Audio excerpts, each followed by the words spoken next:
Story 1. Hello, I don't work here, lady fans. Here is my first post on this subreddit. Keep in mind this story happened 5 weeks ago. Also, I am 15, but I look like I'm 19 with a goatee, 5'11", and 175 pounds. Here's the story. I've been looking for a cat for a while. After around 3 months of searching, I think I've found the right cat for me. At this pet store, you can go in and ask an employee to help you warm up to an animal. In my case, Agatha the cat. As I walk into the store, there are very few people. This is great as I won't have tons of people coming to watch me play with a cat. I walk over to the cats and signal an employee to come over. They ask me simple questions about allergies and experience no allergies, 2 years of experience with cats. But after all that is done, they finally let Agatha out, and she is immediately happy to be in my company. But this story is in this subreddit for a reason. The employee has to go back to the front to ring someone up. There were only 2 employees and leaves me with the cat. After a few minutes, Karen steps onto the scene. Keep in mind, she has the haircut and is about 40 pounds overweight. She walks around the store and eventually notices me playing with Agatha. Karen says, "Hey, you." I was completely oblivious. Karen says, "Ugh," loudly. I slowly look back. Karen asks, "Well, are you going to do anything?" "Oh, I think you should know that I don't respect elders. What I mean is that I treat everyone the same no matter what. I am a firm believer in the golden rule." I reply, "What do you want?" "Wow, rude. Give me that cat," she demands. "First of all, I'm getting this cat. Second, did you grow up in the slums of McDonald's? And third, I don't work here." "Huh?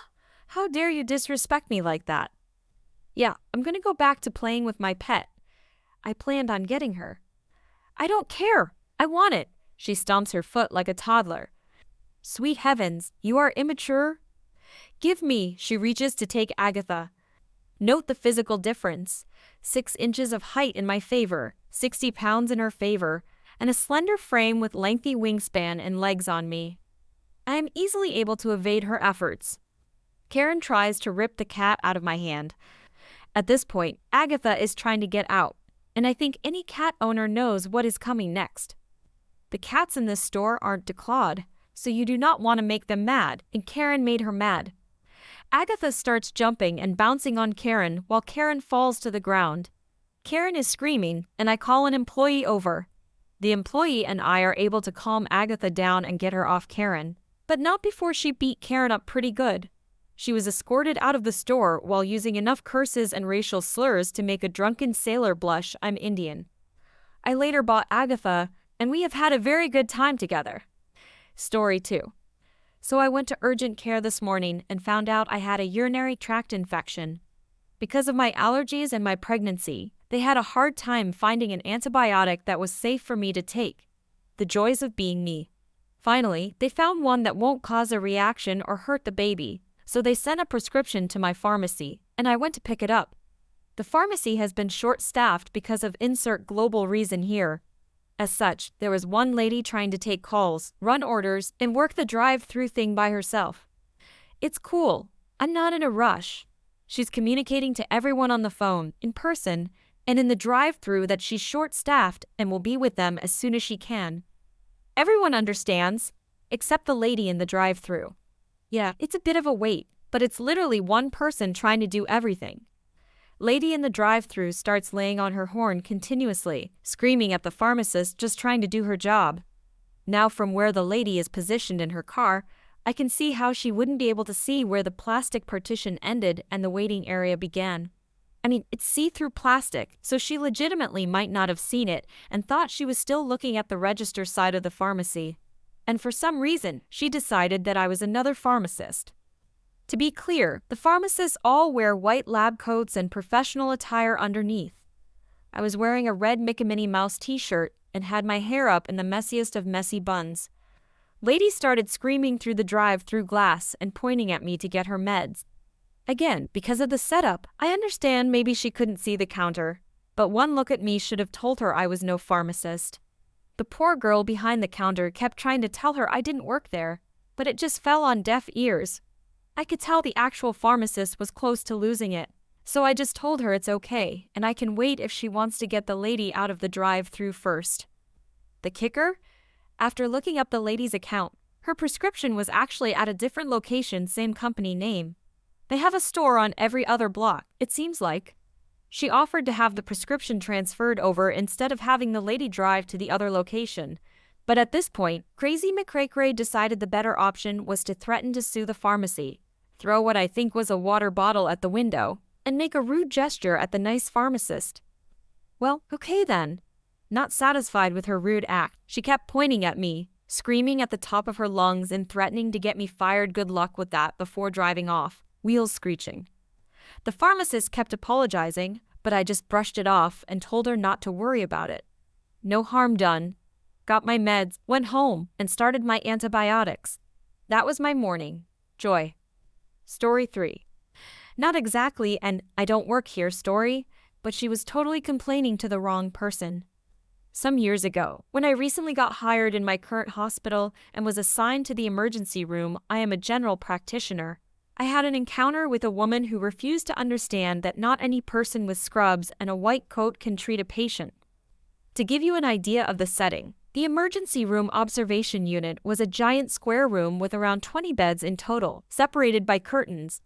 In the middle was the main counter where another doctor and I had our computers alongside the whole nursing team.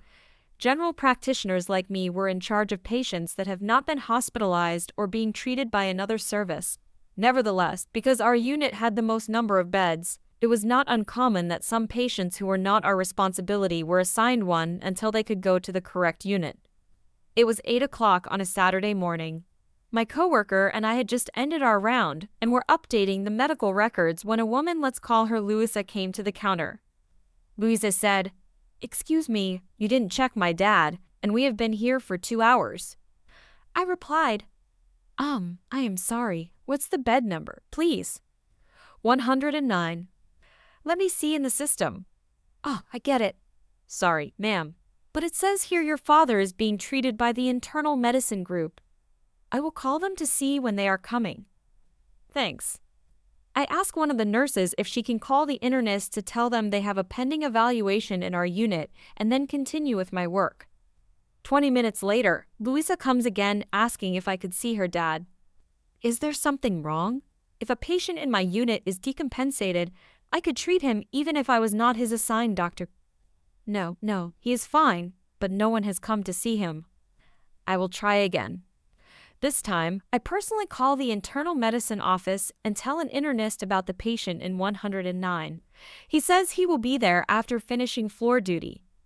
To make the story short, for the next 4 hours, I have Louisa coming over and over every 20 minutes to see if I could attend to her dad.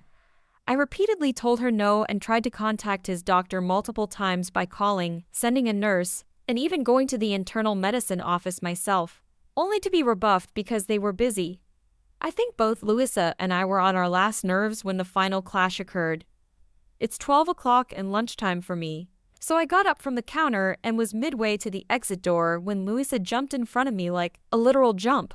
It was quite hilarious in retrospect. Where are you going? Lunch. You can't go. No one has seen my dad. Ma'am, I already told you a dozen times that he is not my patient. I have tried multiple times to get his doctor here, but he won't come.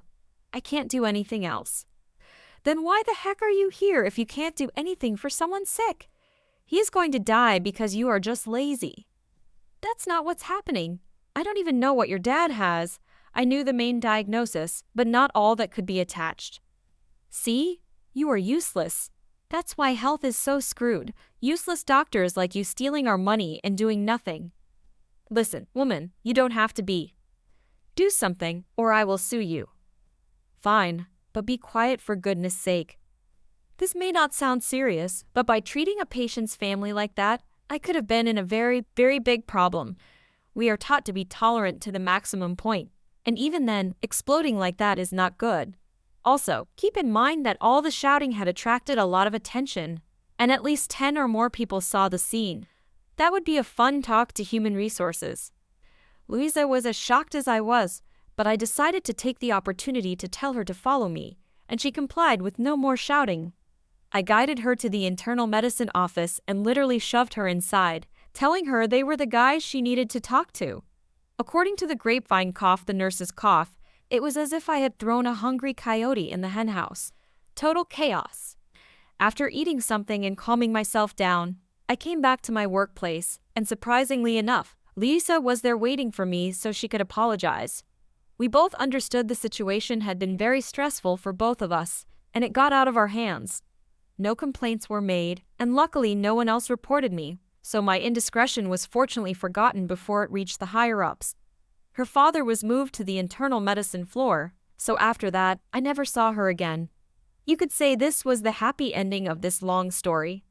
Story 4. This happened way back in 2014. I was 16 at the time when this happened. I live near a tourist destination. Many foreign nationals visit our place. My mother told me to pay the electric and water bills that day. She gave me the money and also asked me to buy some vegetables on the way home. It wasn't far away, about 15 minutes of walking. I finished paying the bills and was going to the market to buy some veggies. Then suddenly it rained. I took shelter at a nearby souvenir shop. I was minding my own business when a middle-aged Western couple with an infant came, and they also took shelter. The guy, let's call him Joe, we call him Joe here, is fiddling with the souvenirs and other trinkets while Karen is carrying the baby.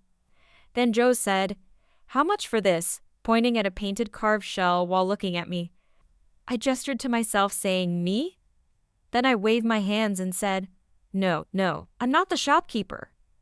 Then Joe loudly says, "How much for this?" emphasizing every word loudly as if a non-English speaker such as myself would magically understand what he's saying in an instant. I just ignored him and kept on praying the rain would stop so I don't have to deal with them. Normally, we the locals help foreigners with directions and other stuff and interact with them. But this couple is an exception. I could actually feel the rudeness in their veins circulating. Then he goes on by saying, "I feel sorry for the third world country. They have people and children that are illiterate, can't even understand simple English." And Karen goes on blaming the system, blah, blah, blah. The rain stops, and they are still talking about how they pity the people here. I faced them and said, "In the future, if you ever visit another country, please leave your disgusting attitude in your homeland. Also, I can perfectly understand English." I ran and never looked back. Story 5. Back in the mid-2000s, I was working as a substitute teacher in an inner-city school district. I had been substituting for a few weeks, but it was the first time at the vocational technical school. The school had a policy where if students were in the halls without a pass, they would be apprehended and brought to the office. There, it would be checked to see where they were supposed to be, then released and either sent on their way with a pass or sent to detention. If they weren't a student, they'd be brought downtown. The school had issues with students from other schools coming in during the day and causing trouble. So, one of my scheduled classes had no students, and the neighboring teachers both confirmed that I did indeed have the correct class, and it was the correct week. So instead of having one of the teachers called down, because they did have classes, I decided to just walk down to the office myself. While I was going, the school resource officer saw me. He decided to check for my hall pass, a document I didn't possess. So he started the apprehension process. As he was leading me down to the office, I wasn't handcuffed or anything. I pointed out several issues with his assumption. I possessed a school substitute schedule with my name on it. The name matched my driver's license. The driver's license confirmed that I was 24. In a building where everyone but the principal and the police officer were in casual clothes or work jumpsuits, I was in business casual with a tie. The neighboring teachers could confirm I was a substitute. He refused to check my license and confiscated my stolen schedule. He also refused to disrupt class unnecessarily. We made it down to the office about 5 minutes later. When we walked in, the head secretary asked me, "Oh, Mr. Hip Hop, how's your first day teaching?" As I started to answer, she then said, "Officer, police officer, what brings you down here again?" To which he replied, "Oh, just getting another coffee," with a red face.